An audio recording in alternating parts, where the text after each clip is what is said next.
Hello, അസ്സലാമു അലൈക്കും. Welcome back. എന്തെല്ലാം വിശേഷം? എല്ലാവർക്കും സുഖമല്ലേ? അൽഹംദുലില്ലാ നമ്മളും സുഖമായിട്ട് അങ്ങനെ പോകുന്നു. ഇന്നത്തെ വ്ളോഗിൽ ആദ്യം എന്നൊക്കെ കാണിക്കാനുള്ള നമ്മൾ സ്റ്റഡി ടേബിൾ വന്നിട്ടാ കുറേ ദിവസമായേനും ഇങ്ങനെ കാത്ത് കാത്ത് നിൽക്കുന്നു. കാരണം ഞാൻ പറഞ്ഞിട്ടില്ലേ, നമ്മൾ ആദ്യം വിചാരിച്ച ഇടത്തേക്ക് സ്റ്റഡി ടേബിൾ വാങ്ങണ്ടാന്ന്. എന്തായാലും നമ്മൾ വീട്ടിൽ കൂടുതലെല്ലാം ആകുമ്പോൾ അടുത്തേക്ക് നമ്മൾ ആക്കുന്നുണ്ട്. പിന്നെ ഇവിടെ വേണ്ടാന്ന് അങ്ങനെ വിചാരിച്ച് നിന്നേനു. പിന്നെ നോക്കുമ്പോൾ ഒന്നും ഒരു കിട്ടുന്നില്ല. ഒരു സൗകര്യം കിട്ടാത്ത പോലെ. രണ്ടാളില്ലേ, രണ്ടാൾക്കും പഠിക്കുമ്പോൾ ബുക്കൊരു സ്ഥലത്ത്, പഠിക്കുന്നത് ഡൈനിങ് ടേബിൾമെന്ന് എല്ലാം ആകുമ്പോൾ എന്തെല്ലോ പോലെ. ഒരു 2 ആഴ്ച അങ്ങനെ തന്നെ പോയേ വേണ്ടാന്ന് വിചാരിച്ചിട്ട്. പിന്നെ നോക്കുമ്പോൾ എന്തായാലും ഇല്ലാണ്ട് പറ്റൂലെന്നായിപ്പോയി. എന്തെല്ലോ ഒരു പോലെ. ഞാൻ പറഞ്ഞില്ലേ, ഒരു സൗകര്യം ഇല്ല അവർക്ക്.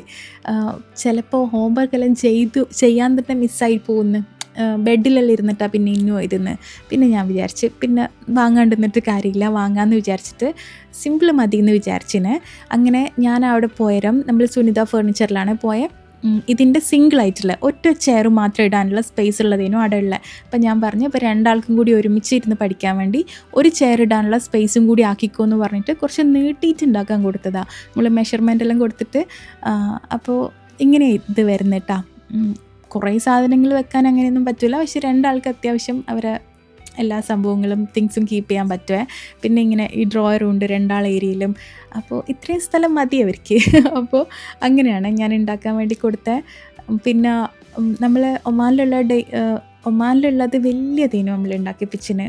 അതിൽ നല്ല സൗകര്യമെല്ലാം ഉണ്ട്. പക്ഷേങ്കിൽ ഇത് കുഴപ്പമില്ല, അത്യാവശ്യം ഇരുന്ന് പഠിക്കാൻ പറ്റും. അപ്പോൾ ഇതില്ലേ, നമ്മൾ സെൻട്രലിൽ അവർ ഇവിടെ കൊണ്ടുവന്ന് തന്നിട്ട് പോയതാണ്. എനിക്ക് ഈ റൂമിലേക്ക് ഇതിടണ്ട്. ഇതാണ് നമ്മൾ ഓഫീസ് റൂം. നമ്മൾ പഴയ വീട്ടിലെല്ലാം ഞങ്ങൾക്കും ചിലപ്പോൾ റിലേറ്റ് ചെയ്യാൻ പറ്റും കേട്ടോ. ഓഫീസ് റൂം എന്ന് പറഞ്ഞിട്ടൊരു റൂമുണ്ടാവും. ഓഫീസ് എന്ത് ഓഫീസ് അങ്ങനെയൊന്നുമില്ല. ശരിക്കും പറഞ്ഞാൽ ഇത് ലിവിങ് റൂമാണ്. പക്ഷെ പണ്ടത്തെ എൻ്റെ വീടിപ്പോൾ ഒരു 27 വർഷമായി. അപ്പം അത്രയും പഴക്കമുള്ള വീടാണ്. അന്നേരം പണ്ടത്തെ വീട്ടിൽ ഇങ്ങനെ ഒരു സംഭവം ഉണ്ടാവും. ലിവിങ് റൂമാണ് ഉദ്ദേശിക്കുന്നത്, പക്ഷേ ഓഫീസ് റൂം എന്നാണ് പറയുക. നമ്മൾ പുറത്ത് സിറ്റ് ഔട്ടിൽ എൻട്രൻസ് ഉണ്ടാവും, ഒരു ഡോർ ഉണ്ട്. ആ സിറ്റ് ഔട്ടിൽ നിന്നും എൻട്രൻസ് ഉണ്ടാവും, നമ്മൾ സെൻട്രലിൽ നിന്നും എൻട്രൻസ് ഉണ്ട്. അങ്ങനെയാണ് ഈ റൂം. അങ്ങനെയില്ലേ. പിന്നെ ഇതപ്പോൾ നമ്മൾ ആദ്യം ഇവിടെ ബെഡൊന്നും ഇട്ടിട്ടില്ലേനു, പിന്നെ നമ്മൾ ബെഡെല്ലാം ഇട്ടതാണ്. ഇത്രയും സാധനങ്ങളുണ്ട് ഇടാം. പഴയ ഒരു ദിവാൻ കോട്ടുണ്ട്, മറ്റേ അതിൻ്റെ കവറെല്ലാം പോയിന്. പിന്നെ ഈ ഷെൽഫെല്ലാം കണ്ട, ഇതെല്ലാം ഞാനും എൻ്റെ ഇന്നും ആലും കൂടി എന്തെല്ലോ സാധനങ്ങൾ വെച്ചിട്ട് ഇങ്ങനെ ആക്കിയതാണ്. അപ്പോൾ ഇതുവരെ എന്തെല്ലോ സാധനങ്ങളുണ്ട്. അപ്പോൾ ഇതെല്ലാം എടുത്തിട്ട് ഈ പുതിയ വാങ്ങിയ ആ ഒരു സ്റ്റഡി ടേബിളിൻ്റെ ഉള്ളിൽ വെക്കണം. നമുക്ക് ഈ ഷെൽഫെല്ലാം ഒന്ന് നീറ്റാക്കണം. അപ്പോൾ ഈടെയുള്ള ഈ 2 ഇരിക്കുന്ന സോഫയിലൊന്നും ആരും ഇരിക്കലില്ല. അപ്പോൾ ഇതൊന്നും ഇവിടെ ആവശ്യമില്ല. പക്ഷേ പഴയ സാധനങ്ങൾ കളയില്ല.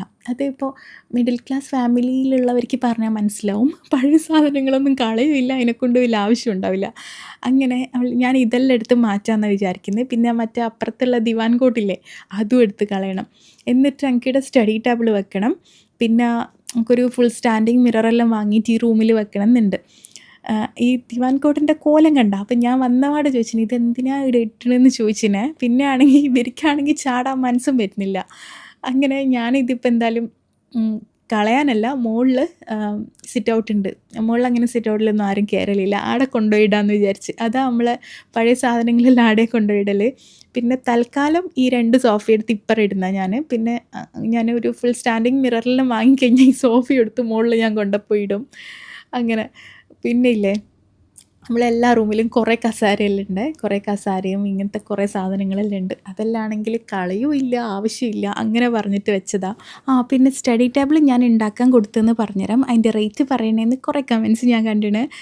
അതിനില്ലേ 10,000 ആണ് കേട്ടോ ആയത്, 10K.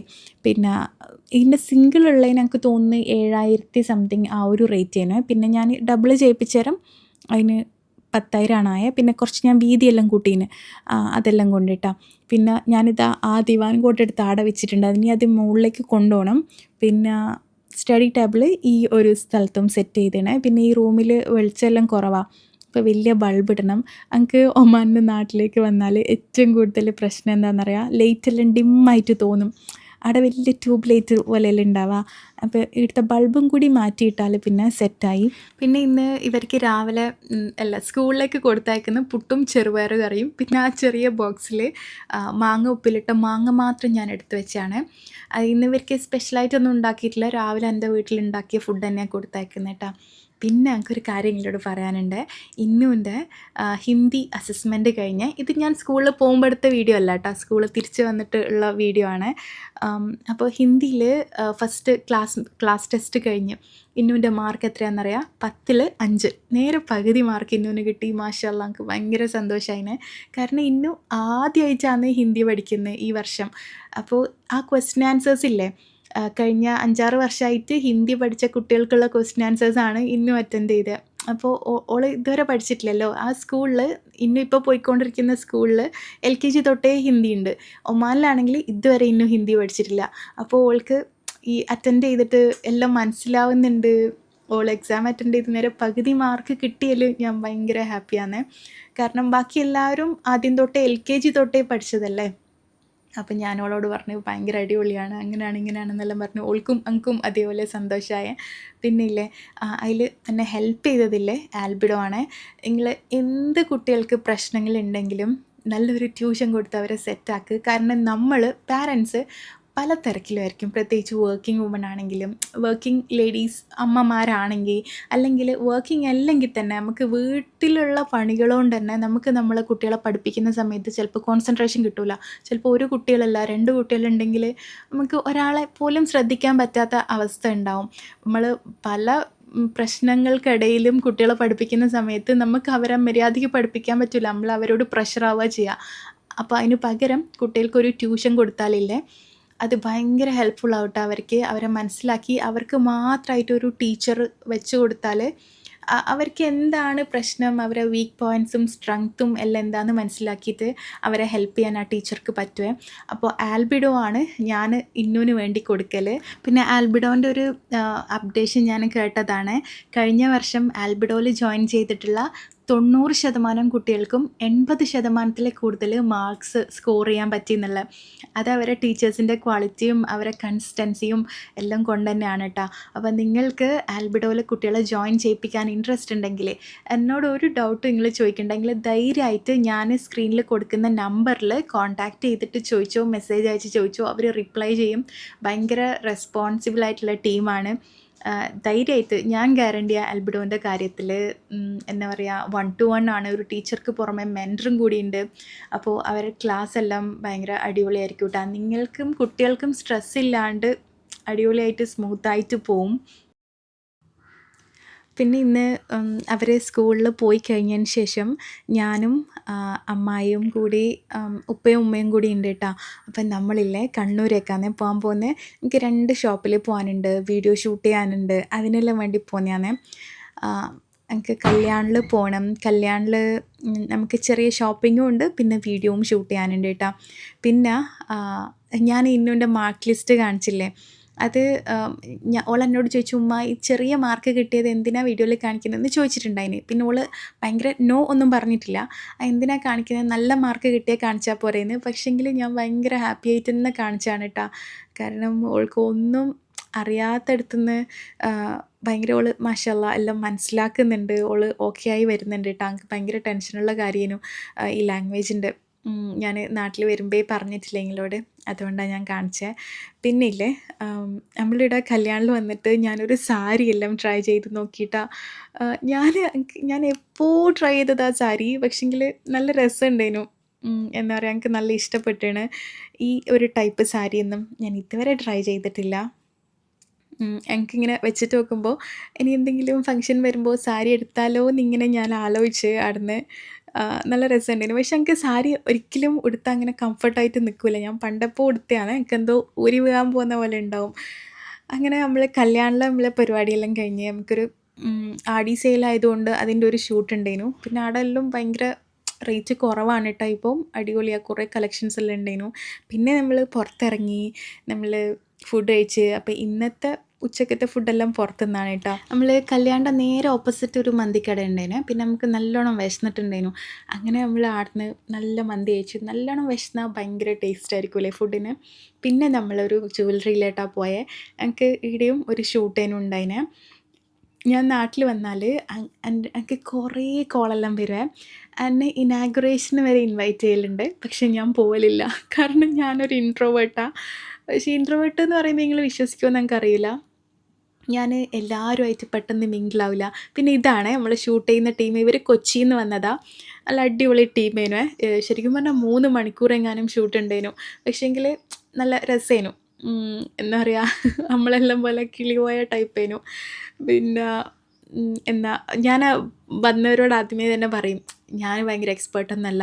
ഡയലോഗെല്ലാം പറയുമ്പോൾ കുറേ പ്രാവശ്യം തെറ്റിക്കും, കുറേ ടേക്ക് പോകേണ്ടി വരും എന്നെല്ലാം പറയും. ആദ്യമെല്ലാമാണെങ്കിൽ എനിക്ക് ഇതെല്ലാം പറയാൻ മടിയായിരിക്കുമേ. എന്നിട്ട് ഭയങ്കര നെർവസ് ആയിട്ടെല്ലാം ഇരിക്കും ഷൂട്ട് ചെയ്യാനെല്ലാം പോയാൽ. പിന്നെ ഞാൻ സെലക്റ്റീവായിട്ടേ പോവും. ഞാൻ പറഞ്ഞിട്ടില്ലേ, എന്നെ കഴിഞ്ഞ പ്രാവശ്യം നാട്ടിൽ വന്ന സമയത്തെല്ലാം ബുട്ടീക്കിൻ്റെ ഇനാഗുറേഷനെല്ലാം വിളിച്ചിട്ടുണ്ടേന്. പക്ഷെ എനിക്ക് മടി കാരണം, ഇൻട്രോവേർട്ടായ കാരണം ഞാൻ പോകലില്ല. ഞാൻ എന്തെങ്കിലും കാരണം പറഞ്ഞിട്ട് ഒഴിവാവേ. പിന്നെ ഞാൻ ഇൻ്റർവ്യൂവിന് വിളിച്ചിട്ടുണ്ട് എന്നെല്ലാം പറഞ്ഞിട്ടില്ലേനാ, അതിനൊന്നും ഞാൻ പോകലില്ല. ഇൻ്റർവ്യൂവിന് പിന്നെ പോകേണ്ട ആവശ്യമില്ല. പക്ഷെ ഞാനിങ്ങനെ പറയുന്നത് എന്താണെന്നറിയാം, എനിക്ക് തന്നെ തോന്നുന്നുണ്ട് ഞാൻ കുറേ മാറിപ്പോയിന്ന്. കാരണം ആദ്യമെല്ലാമാണെങ്കിൽ ഇങ്ങനെ ഷൂട്ടെല്ലാം പോയാൽ ഭയങ്കര എന്തോ ഒരു പോലെ ആയിരിക്കുമേ. ഇപ്പോൾ കുറച്ച് കൂളായിട്ട് ഞാൻ നിൽക്കുന്നുണ്ട്, കുഴപ്പമൊന്നുമില്ല. പിന്നെ ഞാനിപ്പോൾ വീഡിയോ ഷൂട്ട് ചെയ്യുന്നത് എന്താണെന്നറിയാം, നല്ല അടിപൊളി അടിപൊളി അടിപൊളി ജ്വല്ലറീസാണ് കേട്ടോ അടുത്ത്.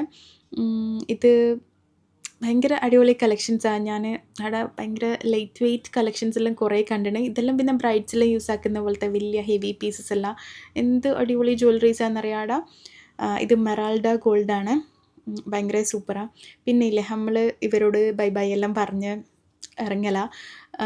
കുറേ സമയം എടുത്തിട്ടുണ്ടെങ്കിലും അതൊക്കെ വന്ന ഉപ്പയും ഉമ്മയെല്ലാം കുറേ ബോറടിച്ചിന്. അമ്മായിയെല്ലാം അവരവിടെ ഇരിക്കലേനു, കോഫിയെല്ലാം കുടിച്ചിരിക്കലേനു. പിന്നെ അങ്ങനെ ഞാൻ ഈ വ്ളോഗ് കംപ്ലീറ്റ് ആക്കാൻ വേണ്ടിയിട്ടാണ് ആ ഷൂട്ടിന് പോയ കാര്യങ്ങളെല്ലാം പറഞ്ഞേട്ടാ. ഒരു ഡേ കംപ്ലീറ്റ് ആയിട്ട് നിങ്ങളെ കാണിക്കണമല്ലോ. പിന്നെ ഇല്ലേ, കഴിഞ്ഞ വീഡിയോയിൽ ഒരു ചെറിയ പോർഷൻ കാണിച്ച സമയത്തെങ്കിലും മുറ്റത്തിലെ വർക്ക് നടക്കുന്നുണ്ടോ എന്ന് ഒരു കമൻറ്റ് ഞാൻ കണ്ടിട്ടുണ്ട്. അതെ, നമ്മൾ മുറ്റം ഇപ്പം ശരിയാക്കുന്നുണ്ട് കേട്ടോ. ഈ ഇൻ്റർലോക്ക് കണ്ട പഴയെന്ന് പറഞ്ഞാൽ ഒരു 10-15 വർഷം ബാക്കുള്ളതാണ്. ഇതിൻ്റെ ഷേപ്പെല്ലാം ഇപ്പം പോയിന്. പണ്ട് ഇങ്ങനത്തെ ഇൻ്റർലോക്ക് ചെയ്യുന്നു. ഇതിൻ്റെ ഷേപ്പ് തന്നെ ഇപ്പം മനസ്സിലാവുന്നില്ല. കളറും എല്ലാം മൊത്തത്തിൽ പൊടിഞ്ഞെല്ലാം പോയിനെ. കുറേ ആയി നമ്മൾ മാറ്റണം എന്ന് വിചാരിക്കുന്നത്. അങ്ങനെ നമ്മൾ ഇത് മാറ്റിയിട്ട് മറ്റേ സ്റ്റോണില്ലേ, നാച്ചുറൽ സ്റ്റോണില്ലേ, അത് ഇടാമെന്നാണ് വിചാരിച്ചിനെ. എന്നിട്ട് അത് ഞാൻ കുറച്ച് മുന്നേ ഷൂട്ട് ചെയ്തതേനു. ഇപ്പം ഇതെങ്ങനെ ഇട്ടിട്ട് വരുന്നുണ്ട്. ഞാനില്ലേ ഇപ്പം എൻ്റെ റൂമിലൊന്ന് ക്ലീൻ ആക്കാൻ വേണ്ടി വന്നേന്.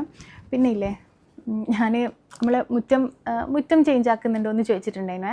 കഴിഞ്ഞ വ്ളോഗിൽ ചെറിയൊരു സീന് കണ്ട സമയത്ത് നമ്മൾ മുറ്റം ഒന്നിപ്പോൾ ശരിയാക്കുന്നുണ്ട്. പിന്നെ വേറൊരു സംഭവം കൂടി പറയാൻ വേണ്ടി ഞാനിങ്ങനെ ഇരിക്കാമെന്ന് വിചാരിച്ചേ. പിന്നെ ഇല്ലേ, ഒരു കാര്യം ഞാൻ പറഞ്ഞുതരാം. ഇപ്പം എൻ്റെ ഈ ഒരു ഇത് കണ്ട ഭയങ്കര ഓവർ കളർ പോലെ തോന്നില്ലേ. ഞാനില്ലേ എന്നോടിപ്പോൾ കോണ്ടൻറ്റ് ക്രിയേഷൻ എല്ലാം തുടങ്ങുന്നവർ, ഇപ്പം യൂട്യൂബിൽ അല്ലെങ്കിൽ ഇൻസ്റ്റയിലെല്ലാം വീഡിയോ ചെയ്യാൻ സ്റ്റാർട്ട് ചെയ്യുന്നവർ എന്നോട് ചോദിക്കലുണ്ട്, നോർമൽ ഐഫോൺ ക്യാമറയിലാണോ ഷൂട്ട് ചെയ്യൽ, വേറെ എന്തെങ്കിലും ആപ്ലിക്കേഷൻ ക്യാമറ യൂസ് ആക്കലുണ്ടോ അല്ലെങ്കിൽ ഫിൽറ്റേഴ്സ് യൂസ് ആക്കലുണ്ടോ എന്ന്. ഞാൻ എൻ്റെ ക്യാമറയിൽ ഒരു ഫിൽറ്ററും യൂസ് ആക്കലില്ല കേട്ടോ. ഡിഫോൾട്ടായിട്ടുള്ള ഐഫോൺ ക്യാമറയിലാണ് ഞാൻ ഷൂട്ട് ചെയ്യൽ. പിന്നെ ഇങ്ങനത്തെ സമയത്ത് ഞാൻ ക്യാമറ സെറ്റിംഗ് ഒന്ന് ചേഞ്ച് ആക്കലുണ്ട്. അതെന്താണെന്നറിയാം, ഇപ്പം നിങ്ങളെൻ്റെ മുഖം നോക്കിയാൽ ഭയങ്കര വെളുപ്പ് തോന്നില്ലേ. പണ്ടത്തെ മറ്റേ B6 ക്യാമറ ഇല്ലേ, അതുപോലെ തോന്നില്ലേ. അപ്പോൾ ഇങ്ങനെ ഉണ്ടാകുമ്പോൾ ഞാനൊന്ന് കളർ കുറക്കാൻ വേണ്ടി, ഇപ്പോൾ എന്തോ ക്യാമറയിൽ എന്തോ ഫിൽറ്റർ ഇട്ട പോലെ തോന്നില്ലേ. ഇത് ലൈറ്റ്, പുറത്തുനിന്ന് വരുന്ന ലൈറ്റിൻ്റെ പ്രശ്നം, അല്ലാണ്ട് ഞാൻ ഫിൽറ്റർ ഇട്ടതോ മേക്കപ്പ് ചെയ്തതോ ഒന്നുമല്ല. അപ്പോൾ ഇത് മാറ്റിയിട്ട് ഒന്ന് ഡള്ളാക്കാൻ വേണ്ടി, ഒന്ന് ഡാർക്ക് കളറാക്കാൻ വേണ്ടി ഞാൻ എന്താ ചെയ്യലെന്നറിയാം. എൻ്റെ ഫേസിൻ്റെ ചേഞ്ച് ഇപ്പം നോക്കിക്കേ. ഇത് കട്ടാക്കണം, എന്നാലേ എനിക്ക് ചേഞ്ച് ആക്കാൻ പറ്റൂ. ഇപ്പോൾ നോക്കിയാൽ കുറച്ച് ഡള്ളായില്ലേ. അപ്പോൾ ഇങ്ങനെയാണ് ഞാൻ ഈ ഒരു ചേഞ്ച് മാത്രമേ ഞാൻ ക്യാമറയിൽ ചെയ്യുള്ളൂ. അപ്പോൾ ഇങ്ങനെ ഡള്ളാവാൻ വേണ്ടി ഞാൻ ചെയ്തത് എന്താണെന്നറിയാം, എക്സ്പോഷറില്ലേ, നോർമൽ ഇപ്പം നമ്മൾ ക്യാമറ ഓൺ ചെയ്താൽ ആ ക്യാമറേൻ്റെ സൈഡിൽ എക്സ്പോഷർ എന്ന് പറഞ്ഞ സെറ്റിംഗ് ഉണ്ടാവും. അപ്പോൾ എക്സ്പോഷർ ഞാൻ കുറച്ച് വെച്ച്, എക്സ്പോഷർ -7 ഞാനിപ്പോൾ വെച്ചാൽ, അത് നമ്മൾ ലൈറ്റിനനുസരിച്ച് മാറ്റിയാൽ മതി. -3 എല്ലാം വെച്ചാൽ ഓവർ വെളുത്ത പോലെ ഇല്ലാണ്ട് കുറച്ചൊരു ഡള്ളായിട്ടുള്ള ഇത് കിട്ടും. അപ്പോൾ നിങ്ങൾക്ക് നിറം കൂടുതലാണ് കാണിക്കേണ്ടതെന്നുണ്ടെങ്കിൽ എക്സ്പോഷർ കൂട്ടിയിട്ടാൽ മതി, +3 അങ്ങനെയല്ല ഇട്ടാൽ മതി. പക്ഷെ ഞാനിപ്പോൾ കുറച്ചിട്ടാണ് ഇട്ട്. അങ്ങക്ക് എന്തോ കൂട്ടിയിടുമ്പോൾ മറ്റേ ഫിൽറ്റർ ഇട്ട പോലെ, മേക്കപ്പ് ചെയ്ത പോലെ, അല്ലെങ്കിൽ വെളുക്കാനുള്ള ക്രീമെല്ലാം ഇട്ട പോലെ ഉണ്ടാവും. അതുകൊണ്ട് ഞാൻ കുറച്ച് -7 വെച്ചു. അപ്പോൾ അങ്ങനെയാണ് ഞാൻ ചെയ്യലുള്ളൂ. അല്ലാണ്ട് വേറെ ഫിൽറ്റർ അല്ലെങ്കിൽ വേറെ ക്യാമറാസ് ഒന്നും യൂസ് ആക്കലില്ല കേട്ടോ. വെളിച്ചം കൂടുതൽ തോന്നുമ്പോൾ എക്സ്പോഷർ കുറച്ച് വെക്കും. അഥവാ ഭയങ്കര വെളിച്ചം കുറവുള്ള സ്പേസ് ആണെങ്കിൽ എക്സ്പോഷർ +3 അങ്ങനെയെല്ലാം ഇട്ട് വെക്കും. ഇപ്പം ഞാൻ കുറച്ച് കുറക്കുക ചെയ്തേ. അങ്ങനെ ആകുമ്പോൾ കുറച്ച് കളർ കുറഞ്ഞില്ലേ. അപ്പോൾ അത് ഞാൻ ഒന്ന് ക്ലിയർ ആക്കിയതാണ്. പിന്നെ നമ്മളെ മുറ്റത്തിൻ്റെ പണി നടക്കുന്നുണ്ടായിരുന്നു. കഴിഞ്ഞ വ്ളോഗിൽ ഇങ്ങനെ കണ്ട സമയത്ത് ചോദിച്ചിട്ടുണ്ടായിരുന്നു. നമ്മളടുത്ത് ഞാൻ കാണിച്ചില്ലേ വീഡിയോയിൽ പഴയ മറ്റേ ഇൻ്റർലോക്കില്ലേ അതേനു ഉണ്ടായിനെ. അത് ഈടുന്ന് തന്നെ ഉണ്ടാക്കി ഈടുന്ന് തന്നെ ഇട്ടതാ. ഞാൻ പണ്ട് 4ാം ക്ലാസ്സിലാണ് അങ്ങനെ എങ്ങാനും പഠിക്കുമ്പോഴേനും ഇട്ടിട്ടുണ്ടായിന്. അപ്പോൾ ഇങ്ങനെ അതുണ്ടാക്കുന്ന ആൾ വന്ന് അവരെന്നെ ഇടുന്ന് മറ്റേ സിമെൻറ്റും പൂഴിയെല്ലാം ഇട്ടിട്ട് ആ സംഭവം ഉണ്ടാക്കിയിട്ട് ഇടത്തന്നെ ഉണക്കാൻ വെച്ച് ഇടുന്ന് ഉണങ്ങിയേരം ഇടത്തന്നെ വെച്ച് ഇൻ്റർലോക്ക്. പണ്ട് അങ്ങനെ ഇൻ്റർലോക്ക് ചെയ്യൂട്ടോ. നമ്മളെ പുരക്കുന്ന തന്നെ ഉണ്ടാക്കിയിട്ട് പുരക്കന്നെ വെക്കും. മീൻസ് നമ്മളെ മുറ്റത്തുനിന്ന് തന്നെ ഇൻ്റർലോക്ക് ഉണ്ടാക്കും. മറ്റേ ഷേപ്പിൽ കട്ട് ചെയ്യുന്ന മറ്റൊരു സംഭവത്തിലിട്ട് പ്രസ് ചെയ്ത് ഇൻ്റർലോക്ക് ഓരോ പീസ് ഉണ്ടാക്കും. എന്നിട്ട് ഉണങ്ങാൻ വെക്കും കുറച്ച് ദിവസം. എന്നിട്ട് ഉണങ്ങിക്കഴിഞ്ഞാൽ ഇങ്ങനെ അവർ വിരിച്ചിട്ട് പോകും. അങ്ങനെയേനു ഞാൻ ചെറുതിലേനു. അന്നേരം ഇൻ്റർലോക്ക് നമ്മൾ കുറേ സ്ഥലത്തൊന്നും അങ്ങനെ കാണൂലേ. പിന്നെ അങ്ങനെ പിന്നെ നമ്മൾ മാറ്റിയിട്ടൊന്നുമില്ല. പിന്നെ കുറേ വർഷം കഴിഞ്ഞ് ഞങ്ങൾക്ക് തോന്നുന്നു കുറേ വർഷം കഴിഞ്ഞ്.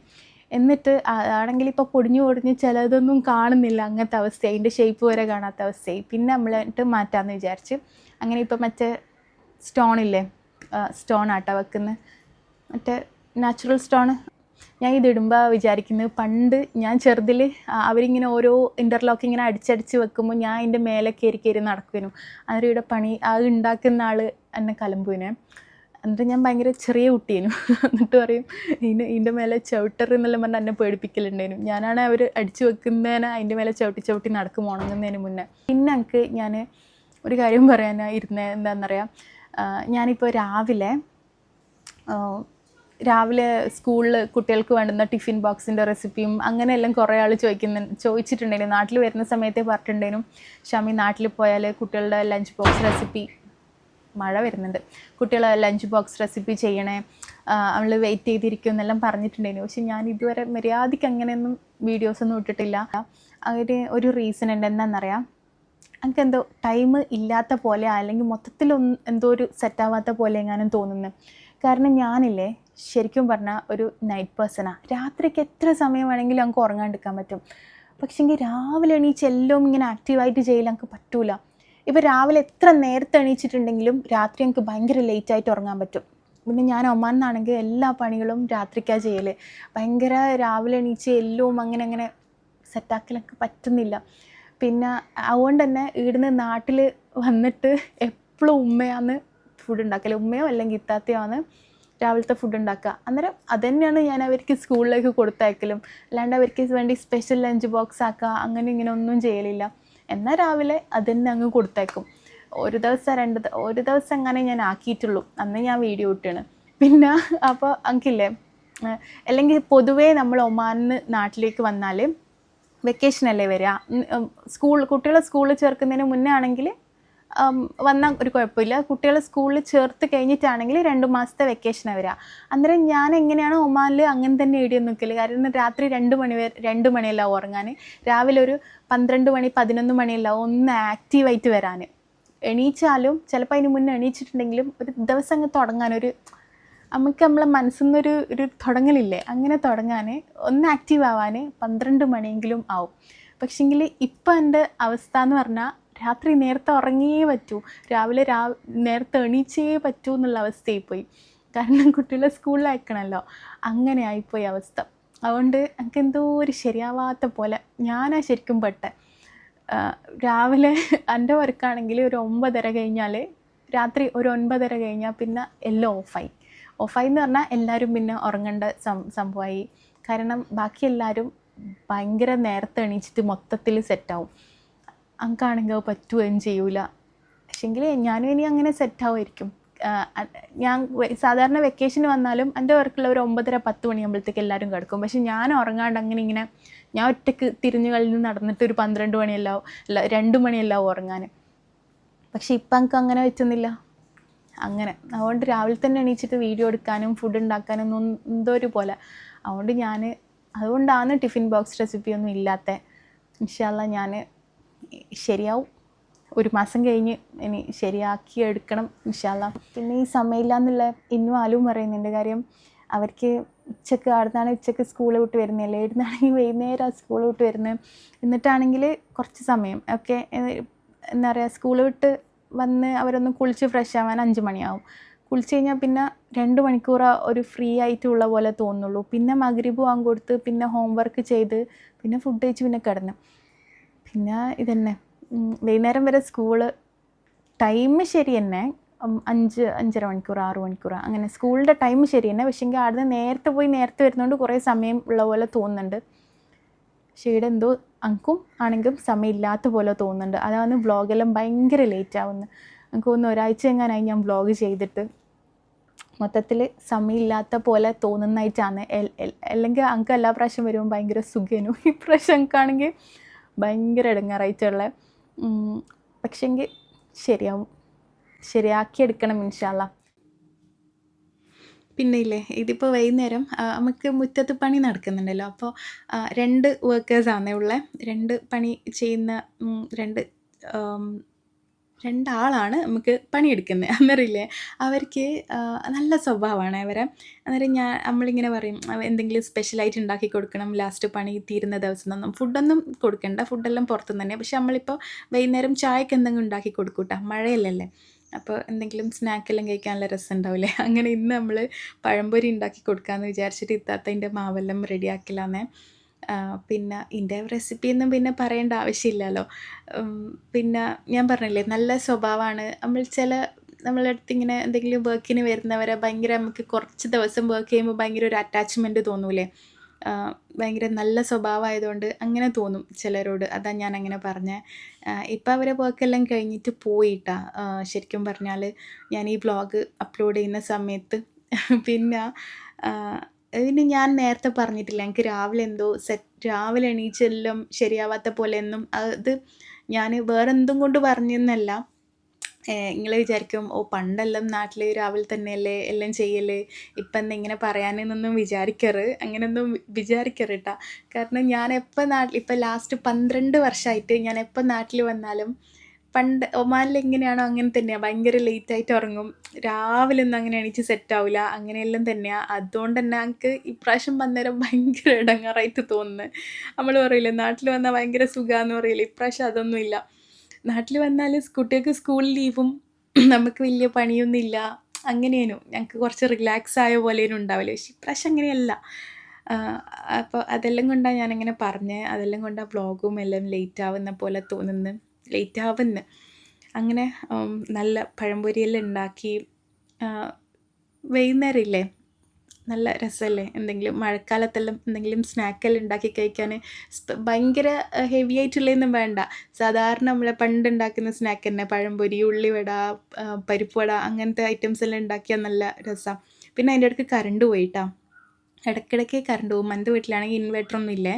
അന്നേരം കറണ്ട് പോലെ തന്നെ മെയിൻ പരിപാടി. പിന്നെ ഈ പഴംപൊരിൻ്റെ ലാസ്റ്റ് മാവ് ബാക്കി ഒരു പൈൽ കുറച്ച് റവ ഇട്ടിട്ട് കുറച്ച് പഴവും കൂടി മിക്സ് ചെയ്തിട്ട് ഒരു ഉണ്ടയാക്കും. അത് ഭയങ്കര ടേസ്റ്റില്ല. ഞങ്ങൾക്ക് അതാണ് പഴംപൊരിനേക്കാളും കൂടുതൽ ഇഷ്ടം.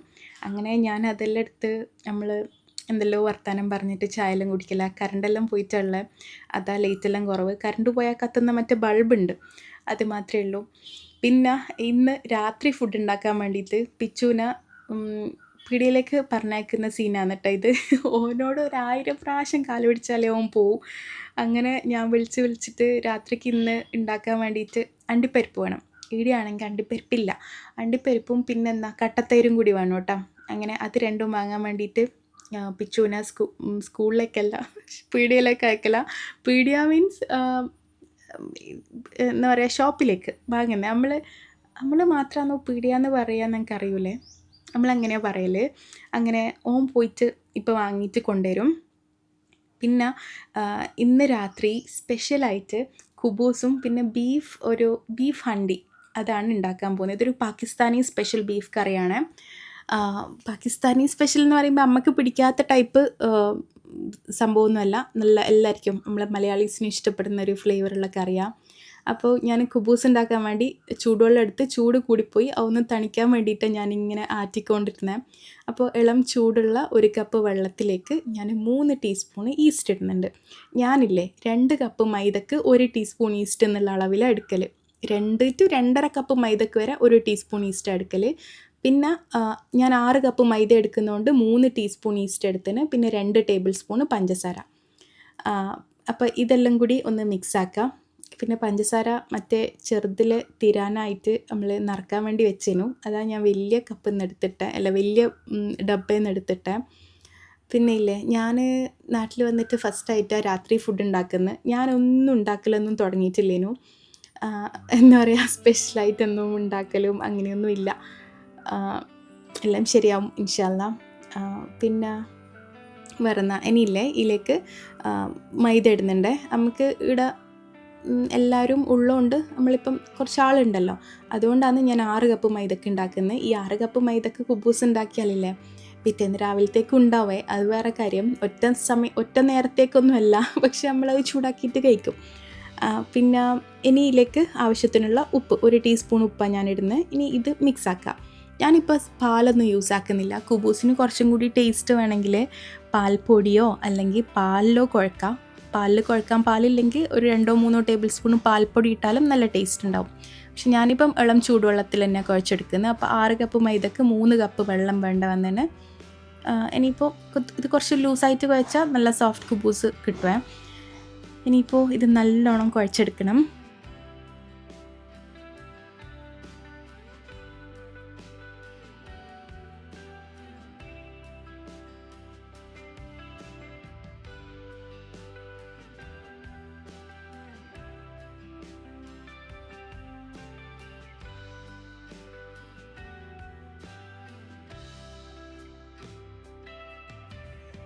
ഇങ്ങനെ നല്ലോണം കുഴച്ച് കഴിഞ്ഞാൽ ഇതിൻ്റെ മേലേക്ക് കുറച്ച് പാം ഓയിലാണ്. ഇത് പാം ഓയിൽ കുറച്ച് നമ്മൾ ഇവിടുന്നിപ്പോൾ സൺഫ്ലവർ ഓയിൽ യൂസ് ചെയ്യൽ കുറവാണ്. ഏതെല്ലോ വീഡിയോയിൽ സൺഫ്ലവർ ഓയിൽ ഭയങ്കര മോശമാണ് എന്നെല്ലാം പറയുന്ന കേട്ടിട്ട് നേരെ തിരിച്ച് പാം ഓയിലോട്ട് മാറി. പിന്നെ കൂടുതലും വെളിച്ചെണ്ണ തന്നെ യൂസ് ആക്കൽ, അല്ലാണ്ട് ഓയിലായിട്ട് പാം ഓയിലാണ് എടുക്കൽ. ആദ്യമെല്ലാം ഭയങ്കര പറയില്ലേ സൺഫ്ലവർ ഓയിൽ ഭയങ്കര അടിപൊളിയാണെന്നെല്ലാം പറഞ്ഞിട്ട് നമ്മൾ അങ്ങോട്ടേക്ക് മാറിയിന് കുറേ വർഷം മുന്നേ. പിന്നെ മറ്റേ റൈസ് ബ്രാൻ ഓയിലില്ലേ, അത് അടിപൊളിയാണെന്ന് പറയും. ഓരോ സമയത്ത് സോഷ്യൽ മീഡിയയിൽ ഓരോ വീഡിയോസ് എല്ലാം കാണുമ്പോൾ നമുക്കങ്ങനെ തോന്നും. പിന്നെ ഈ സൺഫ്ലവർ ഓയിലിൻ്റെ കാര്യത്തിൽ ശരിയാണെന്ന് തോന്നും. കാര്യം സൺഫ്ലവറിൽ നിന്ന് ഓയിൽ എടുക്കാൻ ഭയങ്കര കോസ്റ്റാവും, പിന്നെ അത് ഇത്രയും റേറ്റ് കുറവിന് നമുക്ക് കിട്ടൂല. അപ്പോൾ അതിൽ മറ്റ് പലതും മിക്സ് ആക്കുന്നുണ്ട് എന്നെല്ലാം പറയുന്നത്. അതുകൊണ്ട് ഇവിടെ ഇപ്പോൾ പാം ഓയിലാണ് കാണുന്നത് കേട്ടോ. ഞാൻ ഒമാനിന്നാണെങ്കിലും സൺഫ്ലവർ ഓയിൽ ഒഴിവാക്കിയിട്ട് മറ്റേ കോൺ ഓയിലെല്ലാം യൂസ് ആക്കലുണ്ടേനു. അങ്ങനെ അപ്പോൾ കുബൂസ് അവിടെ കുഴച്ച് വെച്ചിട്ടില്ലേ, ഞാൻ ഇപ്പോൾ ഒരു 1.5 കൈപ്പിടി നിറയെ കാഷ്യൂനട്ടില്ലേ, അത് ഒന്ന് ചൂടുവെള്ളത്തിൽ സോക്ക് ചെയ്ത് വെക്കുന്നുണ്ട്. 1.5 കൈപ്പിടി എന്ന് പറയുമ്പോൾ 10-35 ഉണ്ടാവും ചിലപ്പോൾ. എന്നിട്ട് പിന്നെ കട്ടത്തൈര് വേണം. എനിക്ക് എടുത്ത നാട്ടിലെ കട്ടത്തൈര് ഭയങ്കര ഇഷ്ടമാണ്. മിൽക്കി മിസ്റ്റിൻ്റെ ചെറിയൊരു പുളിപ്പ് ഉണ്ടാവില്ലേ, നമുക്ക് ഒമാനിൽ നിന്ന് കിട്ടുന്ന കട്ടത്തൈരിനില്ലേ പുളിപ്പേ ഉണ്ടാവില്ല. എന്താ പറയുക, തീരെ പുളിപ്പുണ്ടാവില്ല. ഇവിടുത്തെ കട്ടത്തൈരിന് വരെ പുളിപ്പുണ്ടാവും. നോർമൽ തൈര് പിന്നെ എനിക്ക് ഭയങ്കര ഇഷ്ടമാണ്. നല്ല പുളിപ്പല്ല, എനിക്ക് പുളിപ്പുള്ള ഫുഡെല്ലാം ഭയങ്കര ഇഷ്ടമാണ്. പുളിയുള്ള ഐറ്റംസ്, സുർക്ക ഇങ്ങനെ ഉപ്പിലിട്ട് എല്ലാം ഇഷ്ടമുള്ളതുകൊണ്ട് തന്നെ എനിക്ക് അതും ഇവിടുത്തെ കട്ടത്തൈരും ഭയങ്കര ഇഷ്ടമാണ് വെറുതെ കഴിക്കാൻ വേണ്ടിയിട്ട്. അങ്ങനെ ഇല്ലേ, ഇനിയിപ്പോൾ ബീഫ് കട്ട് ചെയ്യണം. ഇതിപ്പോൾ 1 കിലോ ബീഫുണ്ട്. അപ്പോൾ ഇത് മൊത്തത്തിൽ വെക്കുന്നുണ്ട് കേട്ടോ. അപ്പോൾ 1 കിലോ ബീഫിന് വേണ്ടിയിട്ടാണ് ഞാൻ അത്രയും കൂടുതൽ കാഷ്യൂനട്ടെല്ലാം എടുത്തത്. നിങ്ങൾ 1/2 കിലോ ബീഫിനെല്ലാം വെക്കുന്നുണ്ടെങ്കിൽ അത്രയും അധികമൊന്നും വേണ്ട കേട്ടോ. അപ്പോൾ ബീഫ് നല്ലോണം ഞാൻ കഴുകി എടുത്ത സമയം കൊണ്ട് ഇതാ ഉള്ളിയെല്ലാം കട്ട് ചെയ്തിട്ട് വെച്ചിട്ടുണ്ട്. ഇനിയിപ്പോൾ ഇത് നേരെ കുക്കറിലേക്ക് ഇടാം. ഭയങ്കര സിമ്പിളായിട്ടുള്ളൊരു കറിയാണ് ഇത് പാകിസ്ഥാനി സ്പെഷ്യൽ ബീഫ് ഹണ്ടിയ. ഇത് ഒരു വൈറ്റ് കളർ കറിയാണ്. പക്ഷേ ഇതിൻ്റെ ടേസ്റ്റ് നമ്മളെ ബീഫ് കുറുമൻ്റെ എല്ലാം പോലെ ചെറിയൊരു സ്ലൈറ്റ് ആയിട്ടുള്ളൊരു ഫ്ലേവർ ഡിഫറൻസ് ഉണ്ട്, അത്രയേ ഉള്ളൂ. അപ്പോൾ എല്ലാവർക്കും ഇഷ്ടപ്പെടാത്ത ടൈപ്പൊന്നുമല്ല. ഇനി ഇതിലേക്ക് 1 കിലോ ബീഫ് എടുത്തുകൊണ്ട് തന്നെ ഞാൻ 5 മീഡിയം സൈസിലുള്ള സവാള എടുത്തേ. അപ്പോൾ അത് ഞാൻ വലിയ വലിയ പീസായിട്ട് കട്ടാക്കി ബീഫ് വേവുന്ന സമയം കൊണ്ട് ഉള്ളി നല്ലോണം വെന്തൊടയും, ഇത് കാണുകയൊന്നും ചെയ്യില്ല. അപ്പോൾ വലിയ വലിയ പീസായി കട്ടാക്കിയാലും കുഴപ്പമില്ല. പിന്നെ എരിവിന് ആവശ്യത്തിന് ഒരു 5-6 പച്ചമുളക് ഇട്ടാണ്. 1 ടീസ്പൂണ് നിറയെ ചെറിയ ജീരകം, അത് ആണ് ഇട്ട് കൊടുക്കുന്നത്. പിന്നെ ഇതാ ഒരു 2 വെളുത്തുള്ളി മൊത്തത്തിലെടുത്താണ്. വെളുത്തുള്ളി കുറച്ചധികം വേണമെങ്കിൽ 2 മുഴുവൻ വെളുത്തുള്ളി ഉണ്ട്, തൊലി കളഞ്ഞിട്ടെടുക്കുക. പിന്നെ വേണ്ട ആവശ്യത്തിനുള്ള ഉപ്പ്. പിന്നെ 1 ടീസ്പൂണ് നിറയെ ഒരു ടേബിൾ സ്പൂണാണ്, 1 ടേബിൾ സ്പൂണ് നിറയെ മല്ലിപ്പൊടി, പിന്നെ കുറച്ച് വെള്ളം. അപ്പോൾ ഇത്രയും സംഭവങ്ങളാണ് വേണ്ടത്. പിന്നെ എന്താ അതിൻ്റെ ഇടയ്ക്ക് ഇത്താത്താൻ്റെ ഹസ്ബൻഡ് വന്നിട്ടുണ്ടായിരുന്നു. ഓരിപ്പം നാട്ടിലുണ്ട്. ഞാൻ ഇതുവരെ ഓരോ വീഡിയോയിലൊന്നും കാണിച്ചിട്ടില്ല. ഇൻഷാ അല്ലാ ഞാൻ ഒരു പ്രാവശ്യം കാണിക്കാം. ഞാൻ കഴിഞ്ഞ പ്രാവശ്യം ഇട്ടുള്ള സമയത്ത് നാട്ടിലില്ലേനു. കുറേ ഇങ്ങനെ കമൻസ് വരുന്നത് ഞാൻ കാണലുണ്ട്. ഇൻഷാ അല്ലാ ഞാനൊരു ദിവസം കാണിക്കാട്ടോ. പിന്നെ ഇല്ലേ, ഇനിയിപ്പോൾ ഈ ബീഫില്ലേ നല്ലോണം ഒന്ന് മിക്സാക്കി കൊടുക്കുക, എന്നിട്ട് തീയിൽ വെക്കുക. ഇതേ ഉള്ളൂ മെയിൻ പണി. പിന്നെ ഞാൻ ബാക്കി കാണിച്ചു തരാം കേട്ടോ. പിന്നെ ഇത് വേവിക്കാൻ വെക്കുന്നതിന് മുന്നേ കുറച്ച് ഒരു 1-2 ടേബിൾ സ്പൂണ് ഓയിൽ ഒഴിച്ച് കൊടുക്കണേ. അത് വേണമെങ്കിൽ നമുക്ക് വെളിച്ചെണ്ണ എടുക്കാം. ഞാനിപ്പോൾ പാം ഓയിലാണ് ഒഴിച്ച് കൊടുത്തത്. പിന്നെ ഇനിയിപ്പോൾ അതവിടെ വേവാൻ വെച്ചിട്ട് നമ്മൾ സോക്ക് ചെയ്ത കാഷ്യൂ നട്ടില്ലേ അതിൻ്റെ വെള്ളം അങ്ങ് കളഞ്ഞിന്. പിന്നെ ഈ ചെറിയ മിക്സിയിൽ അടിക്കുമ്പോൾ വെള്ളം ഓവറായി പോവും. ഈ കട്ടത്തൈരും കൂട്ടിയിട്ടാണ് ഞാൻ അടിക്കുന്നത്, അതുകൊണ്ടാണ് വെള്ളം കളഞ്ഞത്. എന്നിട്ട് ഒരു 3 സ്കൂപ്പ് നിറയെ കട്ടത്തൈര് എടുക്കുക. അത് കൂടുതൽ വേണമെങ്കിൽ കറിക്ക് കൂടുതൽ ഗ്രേവി വേണമെങ്കിൽ തൈര് കൂടുതൽ എടുത്തോട്ടാ. എന്നിട്ട് നല്ലോണം സ്മൂത്തായിട്ട് അടിച്ചിട്ട് അവിടെ വെക്കുക. അത് ബീഫ് വെന്ത് കഴിഞ്ഞ് ഒഴിക്കാനുള്ളതാണ്. പിന്നെ അതിൻ്റെ ഇടയിൽ ഒരു 1-1.5 മണിക്കൂർ ആകുമ്പോഴത്തേക്ക് കുബൂസ് നല്ലോണം പൊങ്ങി വന്നിട്ടുണ്ടേനെ, കുബൂസിൻ്റെ മാവ്. അപ്പോൾ ഇത് ഇനിയിപ്പം ഇതിൻ്റെ എയറെല്ലാം കളഞ്ഞിട്ട് ഒന്ന് പരത്തി ചുട്ടെടുക്കണം. അത് ഞാനല്ല ചുടുക, ഇത്താത്തിയ ഉമ്മയാണ് ചുടാൻ പോവുക. ഇനിയില്ലേ കുഴച്ച് പരത്ത് വേറെ ആരെങ്കിലുമാണ്, ഞാനാണ് ചുടുക കേട്ടോ. അപ്പോൾ ഇല്ലേ നമ്മൾ ബീഫ് ഇപ്പോൾ നല്ലോണം വെന്തിട്ടുണ്ട്. ഇതിന് ബീഫ് നല്ലോണം വേവണം കേട്ടോ, നല്ല സോഫ്റ്റ് ആവണം. ഇനിയിപ്പോൾ വേറൊരു പാത്രത്തിൽ 1 ടേബിൾ സ്പൂണ് നെയ്യ് എടുത്തിട്ട് ചൂടാക്കുക. നെയ്ക്ക് പകരം ബട്ടർ വേണമെങ്കിലും എടുക്കുക കേട്ടോ. എന്നിട്ട് ഇഞ്ചി നീളത്തിൽ കട്ട് ചെയ്തത്, ഇത് കുറച്ച് ഈ വീഡിയോയിൽ കാണുന്ന അത്രയും, എന്നിട്ട് അതൊന്ന് വാട്ടിയിട്ട് അതിലേക്ക് നമ്മൾ വേവിച്ച് ബീഫ് ഇട്ട് കൊടുക്കുക. ഇനി നമ്മൾ അണ്ടിപ്പരിപ്പും കട്ടത്തൈരും കൂടി അടിച്ച് വെച്ചില്ലേ അതും കൂടി ഒഴിക്കണേ. പിന്നെ ഈ സമയത്ത് ഉപ്പ് ചെക്ക് ചെയ്തിട്ട് വേണമെങ്കിൽ ഇട്ട് കൊടുക്കണേ. പിന്നെ ഞാൻ കുറച്ച് കുരുമുളകും കൂടി ഇടുന്നുണ്ട്. ഇനി എല്ലാം കൂടി മിക്സ് ചെയ്യുക. പിന്നെ ചില്ലി ഫ്ലേക്സ് ഉണ്ടെങ്കിൽ അതും കൂടി ഇട്ടാൽ നല്ല ടേസ്റ്റ് ആയിരിക്കും കേട്ടോ. അത് ഉണ്ടെങ്കിൽ നിങ്ങൾ കുറച്ച് ഇട്ടോ. പിന്നെ എൻ്റെ കയ്യിൽ എരിവ് കറക്റ്റേനു. പിന്നെ കുട്ടികൾക്ക് എരിവ് കൂടണ്ടെന്ന് വിചാരിച്ചിട്ട് ഞാൻ ഇട്ടിട്ടില്ല. ശരിക്കും ഈ റെസിപ്പിയിൽ ചില്ലി ഫ്ലേക്സും കൂടി വേണം കേട്ടോ. പിന്നെ ഞാൻ ഈ പച്ചമുളകും കൂടി ഇടുന്നുണ്ടേനു, അതുകൊണ്ടാണ് പിന്നെ ഞാൻ ചില്ലി ഫ്ലേക്സും കൂടി ഇടാഞ്ഞിന്. പച്ചമുളക് നീളത്തിൽ കട്ട് ചെയ്തത് ലാസ്റ്റ് ഇട്ട് കൊടുക്കാം. ഇത് ഒഴിവാക്കി വേണേൽ ചില്ലി ഫ്ലേക്സ് ഇടാം. നിങ്ങളെ എരിവ് നോക്കിയിട്ട് ഇട്ടാൽ മതി കേട്ടോ. അപ്പോൾ ഇത്രയേ ഉള്ളൂ. നല്ല ടേസ്റ്റുള്ളൊരു ബീഫ് കറിയാണ് ഇത്. ചപ്പാത്തിൻ്റെ ഒക്കെ പൊറോട്ടൻ്റെ ഒക്കെ അങ്ങനത്തെ ഐറ്റംസിൻ്റെ ഒക്കെ എല്ലാം ഭയങ്കര അടിപൊളിയായിരിക്കും കേട്ടോ. വേണമെങ്കിൽ നെയ്ച്ചോറിൻ്റെ ഒക്കെയും ട്രൈ ചെയ്തോ, രസം ഉണ്ടാവും. പിന്നെ അതിൻ്റെ ഇടയ്ക്ക് ഇത്താത്ത കുബൂസ് പരത്തിയിട്ടുണ്ടേനു. ഇനിയിപ്പോൾ ഇത് ചുട്ടെടുക്കലാണ്. ഈ കുബൂസ് പോലത്തെ ഐറ്റത്തിൻ്റെ ഒക്കെയും ഇത് അടിപൊളിയായിരിക്കും കേട്ടോ. പിന്നെ ഇല്ലേ നമ്മൾ എപ്പോഴെങ്കിലും മാത്രമേ ഇങ്ങനെ ഈസ്റ്റ് ഇട്ട് കുഴച്ച് പരത്തി ഉണ്ടാക്കേണ്ട ഐറ്റംസ് ഉണ്ടാക്കൂ. പിന്നെ ഇപ്പോൾ ഇത്താത്തൻ്റെ ഹസ്ബൻഡും കൂടി ഉള്ളതുകൊണ്ട് അങ്ങനെ സ്പെഷ്യലായിട്ട് ഉണ്ടാക്കുന്നതാണ്. അല്ലെങ്കിൽ നമ്മൾ ചപ്പാത്തി ആയിരിക്കും ഉണ്ടാക്കുക. പിന്നെ എന്തെങ്കിലും സ്പെഷ്യൽ ആക്കാൻ തോന്നുമ്പോൾ നമ്മൾ ഇങ്ങനത്തെ ബട്ടൂര അങ്ങനത്തെ സംഭവങ്ങളെല്ലാം ഉണ്ടാക്കും. പിന്നെ ഇല്ലേ ഞാനിപ്പോൾ വീഡിയോ എടുക്കുന്ന ഒറ്റ വെച്ചിട്ടാണ് കേട്ടോ. പിന്നെ ഞങ്ങൾക്ക് എന്തോ മതിയായ പോലെയായി. സ്റ്റാൻഡൊന്നും വെക്കണ്ട, ഒരു കൈ കൊണ്ട് വീഡിയോ ഷൂട്ട് ചെയ്യുക, ഒരു കൈ കൊണ്ട് ചുടാമെന്ന് വിചാരിച്ച്. പിന്നെ അതാണ് ഇങ്ങനെ എന്തോ ക്യാമറയിൽ ഇങ്ങനെ ഷെയ്ക്ക് ആവുന്നത്. പിന്നെ അപ്പോൾ അല്ല കണ്ട പുറത്തേക്ക് വീഴുന്നതെല്ലാം കണ്ട അതങ്ങനെയാണ്. നാട്ടിൽ day in my life shoot ചെയ്യുമ്പോൾ കുറേ സമയമുള്ളതുകൊണ്ട് കുറേ കാര്യങ്ങൾ ഷൂട്ട് ചെയ്യാനുണ്ടാവുക. പിന്നെ ഇനിയിപ്പോൾ ഇല്ലേ ഇത് കുബൂസ് നമ്മൾ എപ്പോൾ ഉണ്ടാക്കിയാലും കുറച്ച് സമയം കാസറോളൊന്ന് അടച്ച് വെച്ചാലാണ് അത് കറക്റ്റ് ആ സോഫ്റ്റ്നെസ് കിട്ടുക കേട്ടോ. ചൂടോടെ കഴിക്കും സെർവ് ചെയ്യുന്നതിനേക്കാൾ നല്ല കുറച്ച് സമയം കാസറോളിൽ അടച്ച് വെച്ചിട്ട് സെർവ് ചെയ്യുന്നതാണ്. പിന്നെ നമ്മളിടുന്ന് പിച്ചുവിടുന്ന് വേൾഡ് കപ്പ് കാണുന്നുണ്ടേനു. വേൾഡ് കപ്പിൻ്റെ ഹൈലൈറ്റ്സ് ആണ് കാണുന്നത്.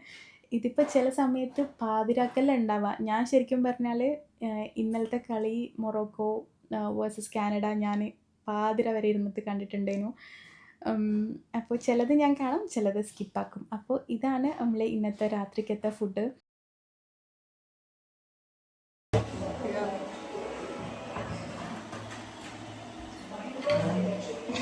ഞാൻ ചോദിക്കൂ ടേസ്റ്റ് ഉണ്ടാവും അന്നേരം എന്താ പറയാ ഉണ്ടെന്ന് പറഞ്ഞാൽ മതി.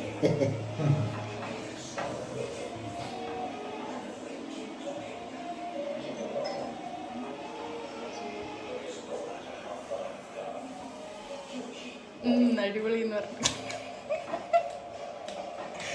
അടിപൊളിയാ ഏ? അടിപൊളിയാ അടിപൊളിയാ.